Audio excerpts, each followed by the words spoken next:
ورحمة الله وبركاته. الحمد لله رب العالمين، والصلاة والسلام على سيد المرسلين وعلى آله وأصحابه الطيبين الطاهرين. أما بعد، قال الله سبحانه وتعالى في شأن حبيبه تشريفا وتعظيما: أعوذ بالله من الشيطان الرجيم، بسم الله الرحمن الرحيم. إن الله وملائكته يصلون على النبي يا أيها الذين آمنوا صلوا عليه وسلموا تسليما. اللهم صل على سيدنا وشفيعنا ومولانا محمد وعلى آل وأصحاب سيدنا ومولانا محمد وبارك وسلم. اللهم صل على سيدنا وشفيعنا ومولانا محمد وعلى آل وأصحاب سيدنا ومولانا محمد عدد كل ذرة 100,000 مرة. اللهم صل على سيدنا وشفيعنا ومولانا محمد وعلى آل وأصحاب سيدنا ومولانا محمد النبي الأمي الذي قرنت البركة بذاته ومحياه وتعطرت العوالم بذكره ورياه. إن أريد إلا الإصلاح ما استطعت وما توفيقي إلا بالله عليه توكلت وإليه أنيب. رب اشرح لي صدري ويسر لي أمري واحلل عقدة من لساني يفقهوا قولي. والله يقول الحق وهو يهدي السبيل. بزرگوں اور دوستو، پروردگار عالم کا بے انتہا فضل اور احسان اور کرم ہے کہ اس نے ہم کو اپنے حبیب سردار عالم حضور اکرم صلی اللہ علیہ وسلم کی امت میں، آپ کے غلامی میں ہم سب کو پیدا فرمایا اور آپ کے غلام ہونے کا ہمیں فخر عطا فرمایا، الحمدللہ. اور اللہ نے مزید ہم پر احسان فرمایا کہ حضور کے نسبت میں، حضور کے امت میں پیدا ہونے کا حقیقی فیض حاصل کرنے کے لیے حق تعالیٰ نے ہمیں اپنے محبوبین کی نسبتوں سے سرفراز فرمایا، الحمدللہ. اللہ کی حول و قوت سے آپ ہم جمع ہیں حضور اکرم صلی اللہ علیہ وسلم کی ولادت باسعادت کی خوشی منانے کے سلسلے میں، یعنی عید میلاد النبی کے عنوان پر آپ ہم جمع ہیں. بڑے ہی سعادت اور کامیاب ہیں جو حضور کے نام سے جمع ہوتے ہیں اللہ کی خاطر، اور اللہ اس کے حبیب کی نظروں میں، اللہ اس کے حبیب کی محبتوں میں سما جاتے ہیں. اگر اللہ اس کو قبول فرما لیں تو آخرت میں بھی ہمیں اپنے حبیب کے سائے میں اللہ تعالیٰ اسی طرح جمع فرمائے اور اپنے حبیب سے ہمیں دور نہ رکھے. حضور کی ولادت باسعادت کی خوشی میں نذرانہ پیش کرنا ہم میں سے کسی کی بس کی بات نہیں ہے. اب ٹوٹے پھوٹے الفاظ میں جیسی بھی ہماری استطاعت ہے، حضور کی شان میں کچھ نہ کچھ کہنے سننے والوں کی جماعت میں شامل ہونے کے لیے کہ حضور کی ولادت میں خوشی منانے والے ان کی جب فہرست پیش ہوگی تو اس میں ہم غلام بھی آ جائیں، اس لیے کہنے سننے کی ہم جرأت کر رہے ہیں. ورنہ حضور کی تعریف و توصیف تو خود حق تعالی جن کی تعریف و توصیف میں رطب اللسان ہے، مطلب حق تعالی خود حضور کی تعریف و توصیف میں مگن ہے. ہم کون، ہماری حیثیت کیا، ہمارے مقام کیا جو حضور کی شان بیان کر سکے.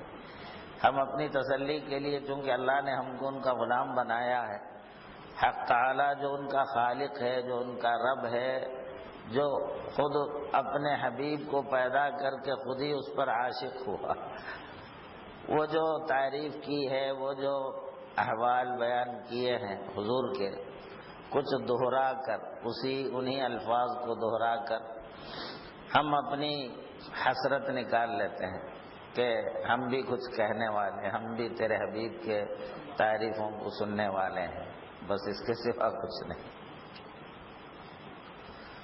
تو حضور کی غلامی، حضور کا فیضان، ظہور نور جو عنوان ہوتا ہے کہ حضور اکرم صلی اللہ علیہ وسلم ساری کائنات کے حقیقت میں اصل اور کل ہے۔ ساری کائنات کو اللہ نے آپ ہی کے وسیلے سے، آپ ہی کے واسطے سے، آپ کی ہی وجہ سے پیدا فرمایا، جس کو آپ ہم ہمیشہ سنتے ہیں، کوئی نئی بات نہیں ہے اہل سنت والجماعت کے لیے۔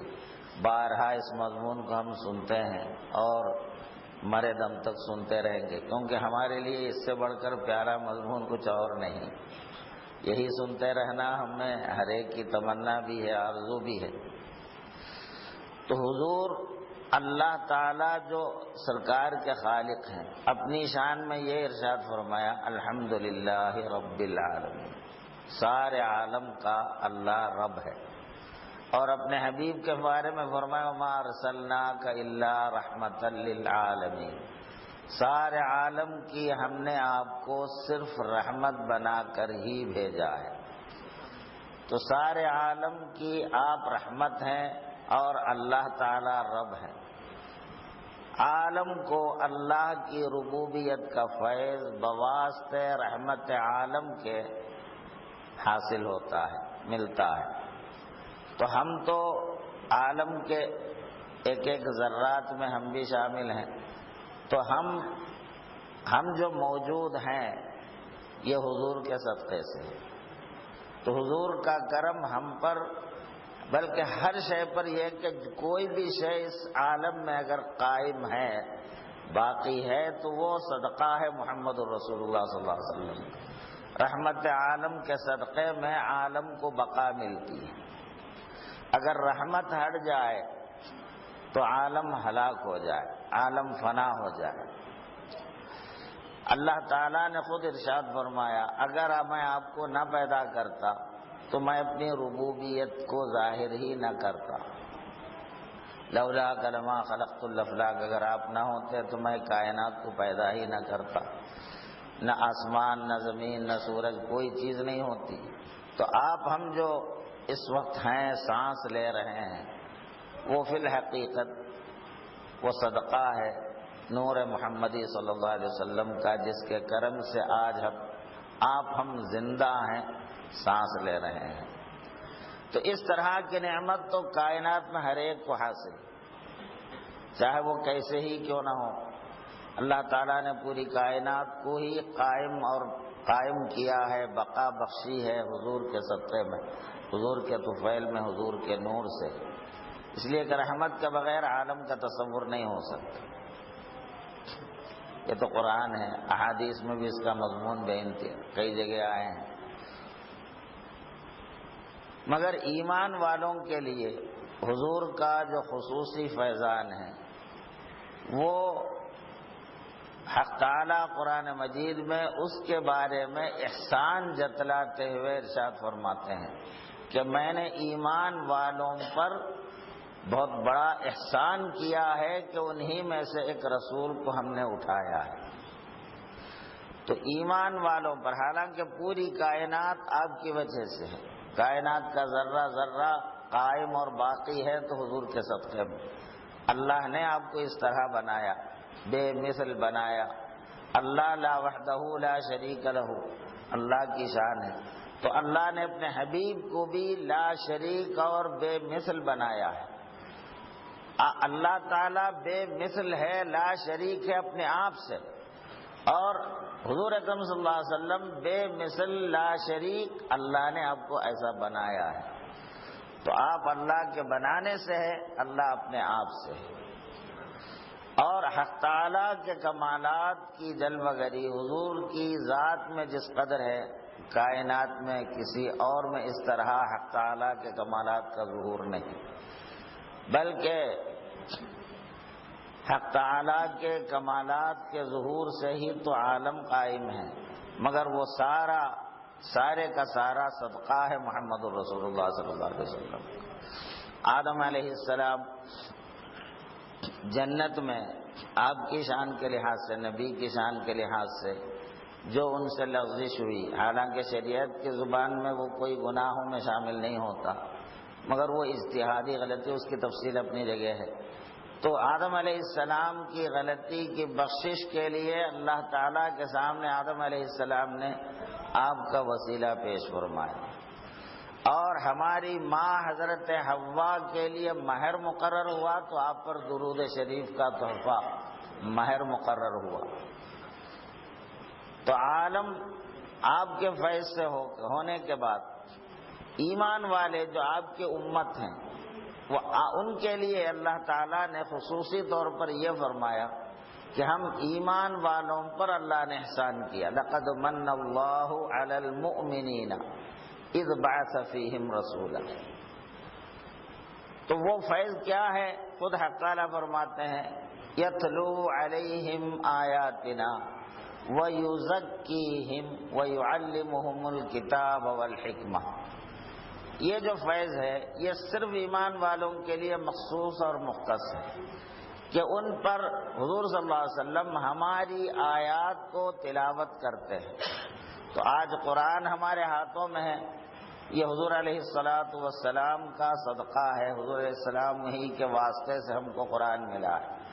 وہ قرآن جو کسی مومن کے لیے پوری زندگی کے ہر پہلو میں اس کو نجات اور اس کی بہترین رہنمائی ہے، اور کامیابی ہر مشکل سے نکلنے کا، چاہے وہ دنیا کا ہو چاہے آخرت کا ہو، ہر مشکل سے نکلنے کا حل جو قرآن مجید میں موجود ہے، ایک بہترین سرمایہ حیات مومن کے لیے ہر مشکل کا نتیجہ، ہر مشکل کا حل قرآن مجید کی شکل میں جو موجود ہے، وہ حضور علیہ الصلوۃ والسلام کے ہی توسط سے، آپ کے ہی وسیلے سے ہم کو ملی ہے۔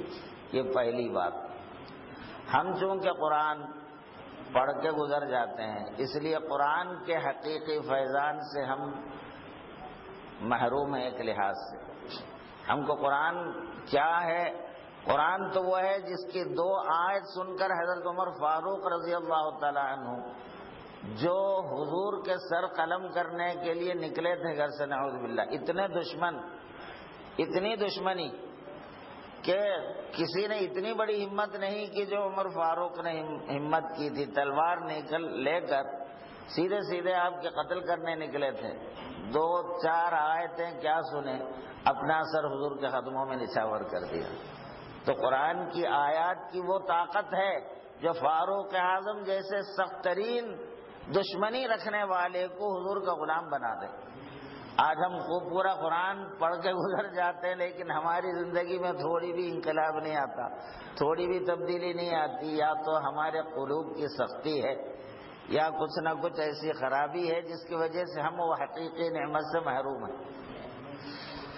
قرآن کی تلاوت کرنے والے قرآن کو حاصل کر کے اپنی دنیا کی مشکل، آخرت کا مشکل، ہر مشکل کا حل قرآن سے نکالتے تھے۔ کوئی تنگی میں پریشان ہے، فاروق اعظم کے پاس ایک صحابی آئے، امیر المومنین میں تنگ دست ہوں، پریشان ہوں، اچھے خاندان کا ہوں، لوگ مجھے مزدوری پر نہیں بلاتے، میں کیا کروں؟ اب مجھے کسی جگہ کا کچھ نہ کچھ اسلامی خدمت، دین کی خدمت کی کوئی عہدہ مجھے دیجئے، دیگر علاقے میں جا کر، چونکہ وہاں کے لوگ میرے کو نہیں پہچانتے تو وہاں کچھ نوکری کر لوں گا، مزدوری کر لوں گا اور دین کی خدمت بھی کر لوں گا۔ فاروق اعظم کے پاس آئے تو آپ نے پوچھا کہ کیا تم نے قرآن پوری پڑھی ہے؟ تو کہا کہ نہیں پڑھی ہے۔ تو ٹھیک ہے، تم پورا قرآن پڑھ لو پھر میرے پاس آنا۔ تب جب وہ قرآن پڑھنے لگ گئے، قرآن پڑھ چکے تو فاروق اعظم کے پاس نہیں آئے۔ ایک عرصہ گزرنے کے بعد راستے میں ملاقات ہوئی تو پہچان کر پوچھا، رہے تم تو وہی ہو جو پریشانی میں، تنگی میں مبتلا تھے، میرے پاس کچھ اس کے مداوا حل کے لیے آئے تھے، تو میں تم کو قرآن پڑھنے کے لیے کہا تھا، تو کیا تم نے قرآن نہیں پڑھی؟ میرے پاس نہیں آئے بعد میں؟ تو کہا کہ میں قرآن تو پڑھا، لیکن قرآن پڑھنے کے بعد اب مجھے آپ کی ضرورت نہیں رہی۔ تو پوچھا کیوں؟ ایک آیت ایسی ملی کہ میری دنیا و دین سارے مشکلوں کا حل مجھے مل گیا، اب مجھے کسی کی ضرورت نہیں رہی، اس لیے میں آپ کے پاس نہیں آیا۔ تو قرآن ایسا پڑھتے تھے صحابہ، ہم کیا پڑھتے؟ ہم تو مشکل ہوا، مصیبت ہوئی تو ادھر ادھر بھٹکتے رہتے ہیں، قرآن میں تلاشی نہیں کرتے، قرآن میں تو ڈھونڈنا ہمارے کو